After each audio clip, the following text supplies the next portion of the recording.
Hi hello welcome to జెర్నాలిజా channel అండి. ఇవాళ ఇంకొక రెసిపీతో మీ ముందుకు వచ్చేసాను. ముందుగా సబ్స్క్రైబ్ చేసుకోండి.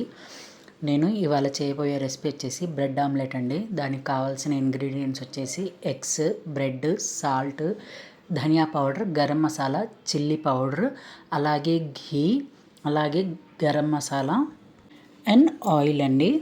ముందుగా ఒక బౌల్ తీసుకొని దాంట్లో కొంచెం ఆయిల్ వేసుకొని salt, dhania powder, garam masala, chilli powder వేసుకొని బాగా కలుపుకోవాలండి. దాంట్లోనే మనం తీసుకున్న 4 ఎగ్స్ని కొట్టి బాగా బీట్ చేసుకోవాలండి. మొత్తం బాగా కలుపుకోవాలి. ఎలా అంటే ఉప్పు, కారం మొత్తం కలిసిపోయేలాగా కలుపుకోవాలండి.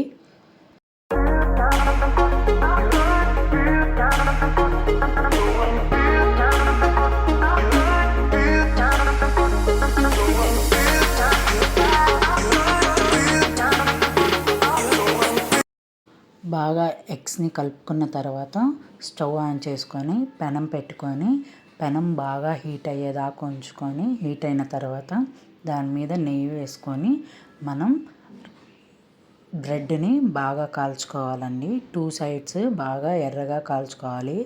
ఎలా అంటే నేను కాలుస్తున్నాను చూడండి, అలా ఎర్రగా టోస్ట్ చేసుకోవాలి. అలా చేసుకుంటే చాలా టేస్టీగా ఉంటుంది. అలాగే బ్రెడ్ కూడా మెత్తగా స్మూత్గా ఉంటుంది.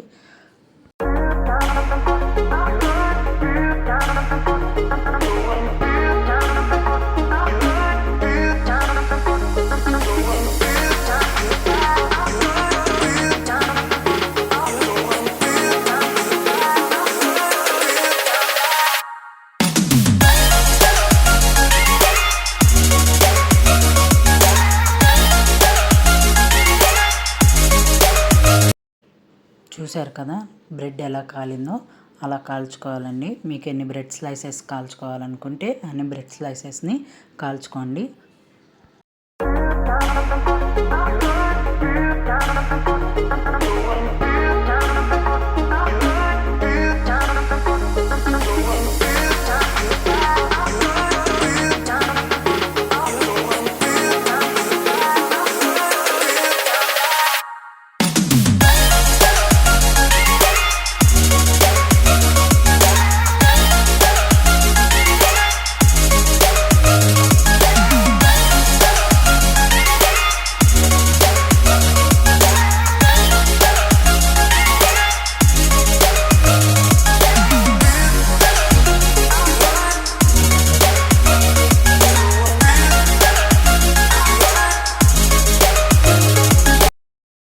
బ్రెడ్ స్లైసెస్ కాలిన తర్వాత అదే పెనం మీద కొంచెం ఆయిల్ వేసుకొని మనం కలుపుకున్న ఆమ్లెట్ మిశ్రమాన్ని ఆమ్లెట్ లాగా వేసుకొని బాగా కాల్చుకోవాలండి. బ్యాక్ సైడ్ అది కాలిన తర్వాత తిప్పి వేసుకొని ఆమ్లెట్ని రెండో సైడ్ కూడా కాల్చుకోవాలి. ఆ ముందు సైడ్ అనేది మనం కాల్చుకున్న బ్రెడ్ ముక్కల్ని వేసుకొని ఫోల్డ్ చేసుకుంటే చాలా టేస్టీగా అండ్ ఈజీగా అండ్ సింపుల్గా తొందరగా అయిపోయే బ్రేక్ఫాస్ట్ అండి. ఇది హెల్త్కి కూడా చాలా మంచిది.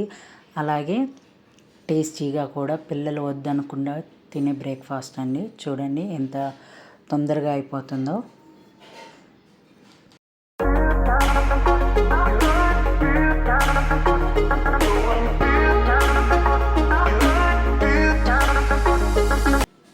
చూశారు కదా ఎంత సింపుల్గా ఉందో. చూడండి మనం తీసినా ఎంత మెత్తగా అనిపిస్తుందో. ఒకసారి ట్రై చేయండి, ఓకేనా? లైక్ చేసి షేర్ చేసి సబ్స్క్రైబ్ చేయడం మాత్రం మర్చిపోకండి. మా పాపకు కూడా నేను ఇదే పెడుతున్నాను బ్రేక్ఫాస్ట్ కింద. చూడండి ఏం చెప్తుందో.